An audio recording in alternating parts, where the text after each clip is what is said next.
Bienvenidos una vez más a esta jornada del INDOC, del primer Congreso en Innovación Docente aplicada a las Ciencias Sociales y Jurídicas. En esta ocasión contaremos con la participación del profesor Andreas Ziegler, catedrático de la Universidad de Lausanne, presidente de la Asociación Suiza de Derecho Internacional, cuyas líneas de investigación están centradas, entre otras, en Derecho Internacional Económico y en Derecho Internacional de los Derechos Humanos, con un especial enfoque en temas de género y diversidad afectivo-sexual.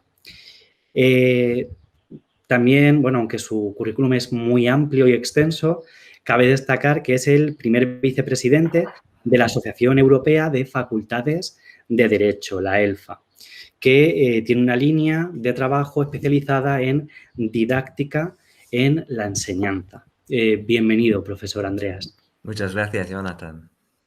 En primer lugar, la estructura de la entrevista será la siguiente, consta de dos partes. En la primera nos vamos a centrar en el concepto de innovación docente y después le realizaré una serie de preguntas sobre cómo ha afectado la pandemia de la COVID-19 a sus cursos o a sus clases. En primer lugar, le quería plantear qué podemos entender o qué entiende usted por innovación docente. Tengo que decir que para mí, que no soy especialista de esas cosas, son variaciones, es la innovación, es la búsqueda de nuevos métodos de enseñamiento que, claro, muchas veces son en función del número de participantes y de las posibilidades que tenemos. Para mí, personalmente, en los últimos años, era sobre todo la utilización de Internet y de todas las posibilidades que nos ofrece para hacer el derecho internacional y las relaciones internacionales más interesantes y más comprensibles para nuestros estudiantes. Ajá.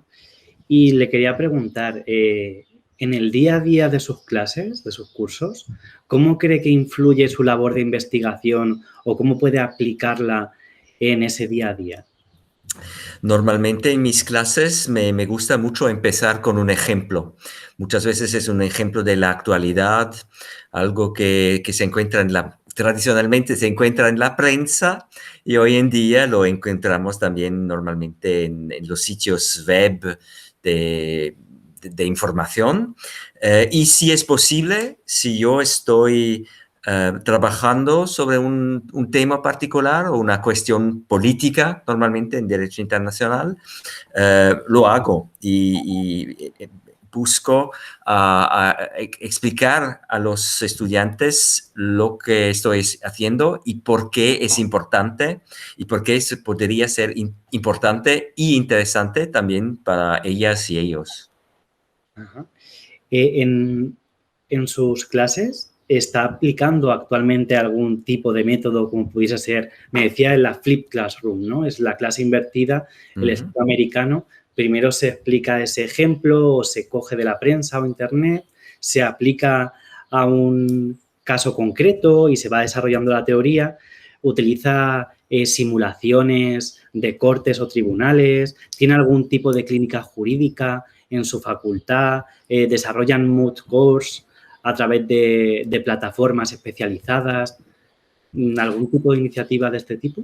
Sí, yo sé también de mis colegas que muchas de ellas utilizan varios de esos tipos. Y yo tengo que decir que depende mucho del efectivo, ¿no? Del número de estudiantes que tengo. Por ejemplo, como en muchos países, nosotros en el primer año de Derecho tenemos como 400 estudiantes en la aula. Entonces, eso es una particularidad y algunas cosas no se pueden hacer. Y lo que es interesante con esos grandes efectivos es dar a los estudiantes la posibilidad de utilizar Internet o de seguir cosas en vídeo o en podcast y así de poder tal vez ir un poco más lejos de lo que podemos hacer en la clase y dar después la posibilidad, claro, de interagir, de tener reacciones idealmente poner preguntas, pero también comentar, discutir entre ellos para ver un poco la realidad. En derecho internacional, muchas veces, sobre todo para los estudiantes de primer año, un problema fundamental es que no se han interesado, algunos al menos, tanto a las relaciones internacionales, y a veces cuando les hablo de una sanción económica o cuando se habla de un problema entre dos estados, les parece muy lejos, ¿no? Mientras mis colegas de derecho penal o derecho de familia tienen menos ese problema. Y eso con Internet y con las novedades y con la actualidad se hace más vivo, ¿no? Es más actual, más verdadero. Y en esa clase de 400 alumnos en primero, le quería preguntar, ¿la duración de una clase magistral cuánto puede ser? ¿Una clase generalmente cuánto dura? Normalmente son 2 veces 45 minutos. Es muy tradicional. Y es claro, después de 45 minutos ya con efectivos tan importantes, la concentración ya es muy baja, ¿no? Es muy difícil. Y eso no es ideal.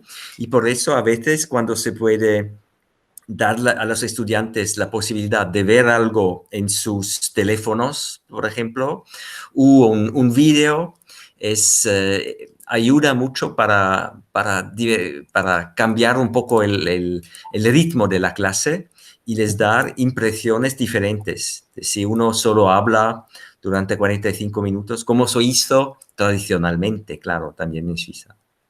¿Y el sistema de evaluación en Suiza se centra en el examen final o el alumno tiene que desarrollar algún tipo de portfolio o proyecto a lo largo del cuatrimestre? Sí, depende del nivel. Por el momento hablamos sobre todo de ese primer año, ¿no? Donde tenemos esos números muy importantes. Yo tengo también un curso en el cuarto año del curso, que es el máster también en Suiza, según el sistema de Bolonia. Y en esa clase, por ejemplo, tengo solo 15 estudiantes. Y con ellos, claro, se pueden hacer más cosas. Es posible que ellos presenten trabajos. Yo en Derecho Internacional Económico, por ejemplo, hago muchas veces simulaciones de arbitrajes entre inversores y estados. Todo eso es posible con un número más pequeño. En esta segunda parte de la entrevista, una vez que hemos conocido pues, la amplitud de esos cursos, cuánto dura la hora o la sesión, me gustaría que hiciésemos un poquito más de hincapié en la experiencia de la pandemia. Es decir, porque además me parece muy interesante porque imagino que debe haber sido muy complicado adaptar las nuevas tecnologías, por un lado, a ese curso de 400 alumnos, que eso me gustaría saber cómo lo han hecho.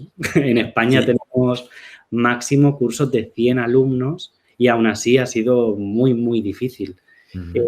¿Cómo ha conseguido adaptar esas sesiones al método online? O sea, ¿llegaba la sesión de videollamada a los 400 alumnos? ¿Los han dividido en grupos o cómo han hecho? Sí, y aquí también se ven todas las posibilidades. Yo, por ejemplo, como es un curso de primer año y como son muchos, como ya dijimos, hicimos sobre todo presentaciones de diapositivas PowerPoint con voz. Y para dar a los alumnos la posibilidad de verlo, yo lo hice en modo vídeo. Entonces lo convirtió en vídeo y eso es, claro, es el más parecido a lo que hicimos antes, en tiempo normal. Pero con la posibilidad que un estudiante lo puede ver cuando quiera. Sabemos que para muchos estudiantes durante esta pandemia era muy difícil organizarse y incluso se puede ver una segunda vez o ver al menos algunas partes de esos vídeos, primero de los exámenes o para repetir. Y preparé también algunos ejercicios y nosotros utilizamos la plataforma Moodle, que también es bastante común en muchos países, con la cual se pueden hacer fácilmente ejercicios. Y como ese curso de primer año, la base es un libro, para facilitar la autoevaluación también al estudiante, preparamos ejercicios sobre el texto que han leído. En Moodle se puede hacer de manera un poco como un juego, ¿no? Para que no sea, que sea también un poco más interesante o más divertido para el estudiante. Entonces, una combinación, una materia, una teoría muy tradicional, pero a veces con ejemplos en esos ejercicios tal vez un poco más divertidos para cambiar un poco las modalidades de la enseñanza. En las últimas entrevistas que hemos hecho para el Congreso, yo vengo apreciando dos perfiles distintos de profesores. Por una parte, son dos generaciones. Está el profesor que es quizá en la mayoría de casos más joven y que tiene mucha facilidad para las nuevas tecnologías, que apenas ha necesitado de una formación específica por parte de su institución y que se ha adaptado rápidamente a las exigencias de la pandemia. Y por otro lado está el profesor que suele ser el perfil, una persona más mayor, que tiene mayor dificultad con las nuevas tecnologías y que ha vivido en algunos casos el tema de la pandemia como algo traumático al no contar o con el hardware o el software o con la formación específica por parte de la institución. Le quería preguntar, en su caso concreto, ¿cómo ha vivido la experiencia de dar ese salto? Yo entiendo bien a los dos, tengo que decir. Tal vez es también la mi edad. Claro, yo también aprendí más o menos en ese modo muy tradicional, pero yo vi la pandemia más como una chance también, la posibilidad de aprender cosas. Y lo que, sobre todo en el principio, yo hice también muchos errores, ¿no? Por ejemplo, cuando para la grabación de esos cursos, una o dos veces también yo tenía que empezar de nuevo porque había destruido todo. Claro, hay una cierta frustración, pero al final eso me ayudó también tal vez a entender más los estudiantes, ¿no? Me imaginé ellos que en casa también tenían esos problemas. Y así es, fuimos todos víctimas juntos, pero también aprendimos juntos. Y había una cierta solidaridad entre alumnos y profesores. Y por eso, claro, yo intenté unas cosas, pero no todo y no todos los tiempos. Pero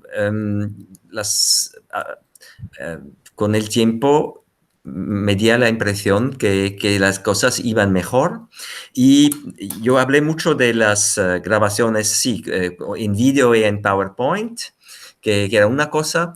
Tal vez la segunda innovación de la cual hablé menos, pero que me parecía también muy útil para la pandemia, era un blog. Y yo dije al principio que me gusta mucho hablar de ejemplos, de la actualidad, y dar a los estudiantes también los instrumentos para continuar a interesarse al derecho internacional. Tal vez eso es también particular por el derecho internacional.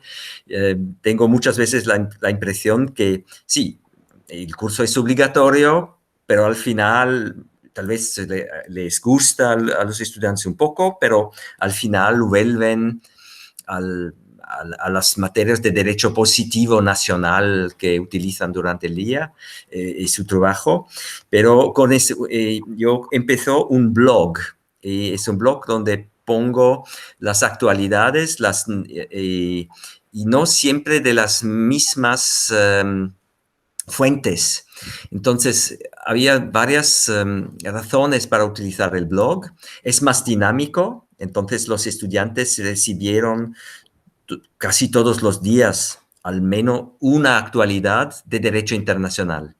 Y a veces, para ayudarles un poco, yo puse también unas palabras clave, ¿no? Para decir, por qué eso tiene está conectado al derecho internacional. No es siempre tan claro para un principiante. Y tal vez, y a veces también no era la mayoría de mis estudiantes habla francés. Pero muchas veces es mucho más interesante leer el derecho internacional también en inglés. Pero muchos de mis estudiantes de primer año, sobre todo, tienen un poco miedo y tienen miedo de no entender todo. Entonces, les di también actualidades en inglés con la posibilidad mostrándoles cómo se puede también traducir si no entienden todo y para aprender también la terminología en inglés. Claro, es un poco pasivo. Así uno no aprende a ser un negociador negociando en inglés, pero al menos entiende un texto en inglés y tal vez así también pude presentar a los estudiantes unas de las fuentes de actualidades y de informaciones más serias. Un poco el problema de los fake news que tenemos todos. Y así los estudiantes podían también aprender a ver cuáles de estas fuentes de información les gustaban más, ¿no? Y espero, claro, que algunos y algunas van a continuar a leer ese tipo de información para mantenerse también informados de la actualidad en derecho internacional público. Sí. Y, profesor, le quería preguntar, hay distintas formas y métodos de evaluación.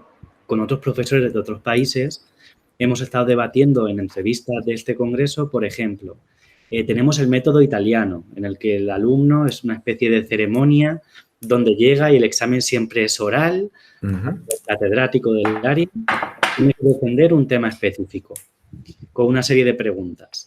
Tenemos también el método británico, ¿no? Hablábamos también con una catedrática hace otra sesión sobre un examen que ofrece o que pretende ofrecer muchas garantías, donde el alumno no llega a poner su nombre, sino que tiene una especie de código y son 3 profesores que tienen que revisar el mismo examen de forma anónima sin saber ninguno la nota que ha puesto el otro. Quería preguntarle en su universidad o en el sistema suizo, ¿cuál es el sistema tradicional de evaluación y cómo se ha visto afectado por la pandemia? Sí. Aquí también vemos que las cosas han un poco cambiado durante los años, pero también hay límites a lo que podemos hacer porque tenemos recursos limitados. Por ejemplo, personalmente, el método británico o anglosaxón con una corrección anónima me parece como jurista bastante bien. Pero es claro también que necesita muchos recursos. En la parte francesa de Suiza, en los años, hace 50 años, también teníamos esa tradición del examen oral.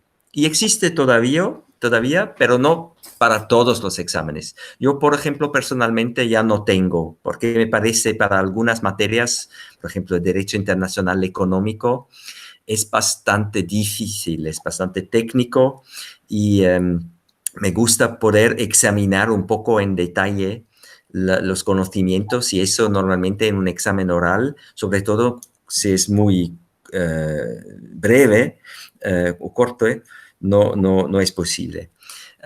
Pero de nuevo, según los niveles, utilizamos exámenes distintos. Con los 400 alumnos o estudiantes de los cuales hablo siempre, es un examen escrito de 2 horas. Y entonces normalmente es un caso. Esa es un poco la influencia alemana también, donde casi solo los juristas en los estudios hacen casos, según un modelo muy distinto. Nosotros no vamos tan lejos, es un poco más abierto y es un caso con preguntas, pero ya es bastante parecido de la práctica del jurista, con un poco de ayuda para no perderse totalmente. Pero en a los niveles más altos con menos estudiantes, por ejemplo, en el curso especializado con 15 estudiantes. Ese año, por razón de la pandemia, hacemos un take-home exam, que también es más de la tradición británica o anglosajona, donde damos un tema al estudiante y con la pandemia están casi todos en casa. Aquí tenemos también muchos estudiantes que están lejos de la universidad y le damos 48 horas para un tema y pueden utilizar lo que quieran. De todas maneras, no lo podemos controlar. Y ahí, por ejemplo, la utilización del blog y el hecho que les hemos mostrado dónde encuentran las informaciones en Internet, permite, por ejemplo, de tomar cuestiones de actualidad, donde es más difícil encontrar ya artículos, por ejemplo, y están un poco obligados a buscar en los sitios, por ejemplo, de las organizaciones internacionales, en los últimos documentos que se han publicado.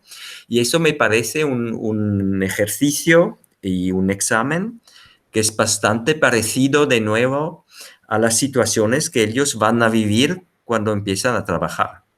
Y así buscamos también prepararlos, claro, para la práctica, que sea